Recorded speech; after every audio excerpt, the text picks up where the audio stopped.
Few names have cast more terror into the human heart than Dracula, the legendary vampire created by author Bram Stoker for his 1897 novel of the same name, has inspired countless horror movies, television shows, and other blood-curdling tales of vampires. Though Dracula may seem like a singular creation, Stoker in fact drew inspiration from a real-life man, with an even more grotesque taste for blood. Vlad the Third, Prince of Wallachia, or better known as Vlad the Impaler, or Vlad Tepish, a name he earned for his favorite way of dispensing his enemies. In 1431, Vlad the Third was born in the mountainous area of Transylvania, which is now part of Romania. His father was Vlad II, Dracula, who ruled the southern Transylvanian Principality of Wallachia. The surname Dracula, which means dragon, was given to Vlad II upon his acceptance into the Order of the Dragon, a Christian military order backed by the Holy Roman Emperor.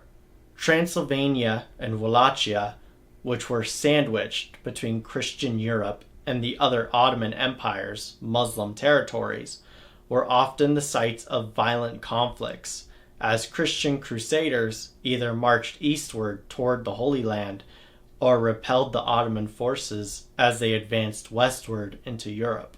In 1442, Vlad II brought his infant sons Radu and Vlad III to a diplomatic visit with Sultan Murad II.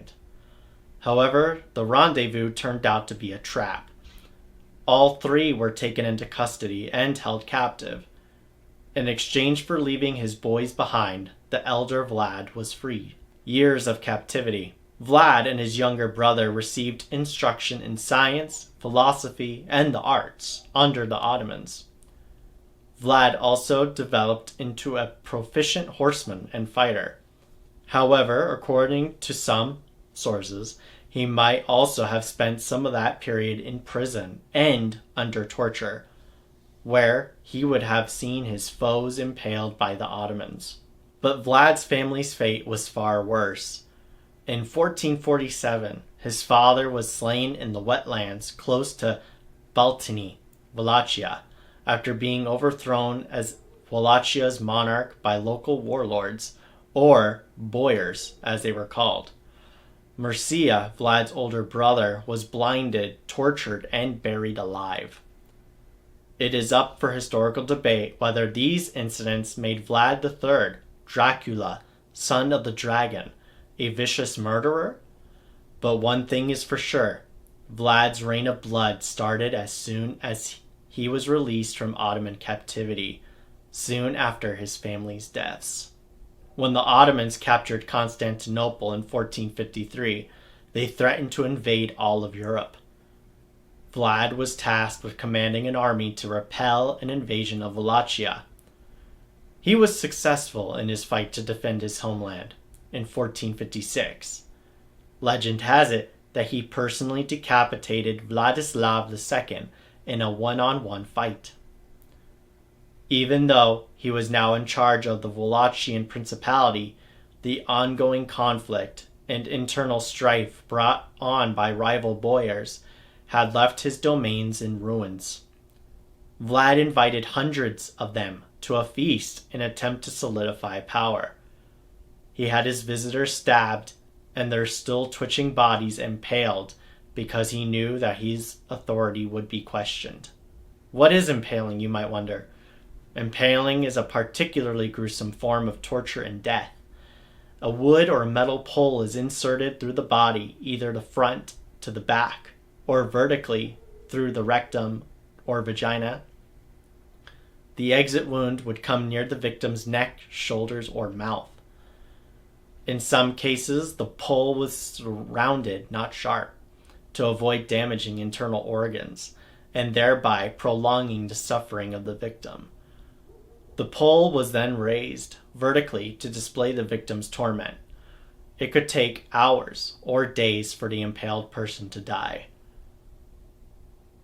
Vlad's administration was unquestionably cruel, even if he is widely recognized for having brought stability and order to Wallachia. In 1459, dozens of Saxon merchants in Kronstadt, who had previously been allies of the Boyars, were also impaled. Vlad's borders and thoughts were always surrounded by Ottoman Turks. Citing a religious tradition, diplomatic representatives refused to take off their caps during a meeting with Vlad in 1459. Vlad congratulated them on their devout dedication and bravery to their religion, that he had their hats fixed to their skulls with nails so that they would never be able to take their hats off again. In 1462, Vlad wrote to a military ally during one of his numerous victories against the Ottomans. I have slaughtered peasants, men and women, old and young, who resided at Oplicitia in Novelso, where the Danube runs into the sea, without including the Turks, whose heads or forces chopped off, or those we set ablaze in their homes. We slaughtered 23,884 Turks. You must thus be aware that I have disturbed the serenity, your highness. Wallachia, Transylvania, and the rest of Europe rejoiced in Vlad's conquests of the Ottomans, and even Pope Pius II was thrilled.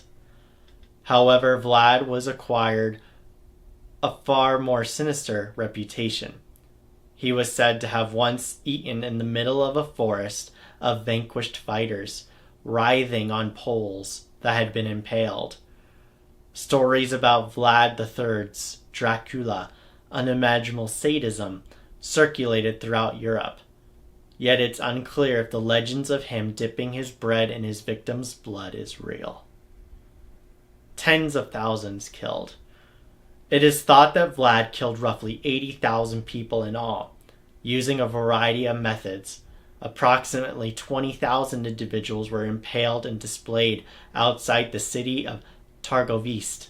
As part of this, after witnessing this extent of Vlad's destruction and the thousands of rotting corpses being torn apart by birds, the invading Ottoman Mehmed II turned around and withdrew to Constantinople because the scene was so disgusting. When Vlad and a small group of men were ambushed in 1476 while marching to another battle with the Ottomans, Vlad was murdered and beheaded.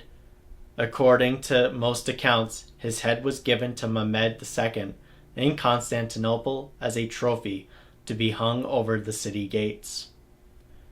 In 1820, William Wilkinson, the British consul in Wallachia, wrote a book titled An Account of the Principalities of Wallachia and Moldavia, with various political observations relating to them. Without this, Vlad III, Dracula's name might have remained a historical footnote during the violent Middle Ages. Wilkinson explores the area's past, bringing up the infamous warlord Vlad Tepes. Despite never having been to Vlad's own country, Stoker was known to have read Wilkinson's books, and Vlad III, Dracula, was the perfect example of a real man to serve as the inspiration for a vicious, hideous, fictitious, monstrous character. That's all I have for you in this episode.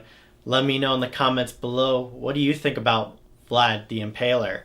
Do you think Vlad the Impaler is a better person than Dracula? Or do you think Dracula is better than Vlad the Impaler? Let me know in the comments below. Like, comment, and subscribe as well. And watch the video here and the playlist over here. And I will see you all in the next episode.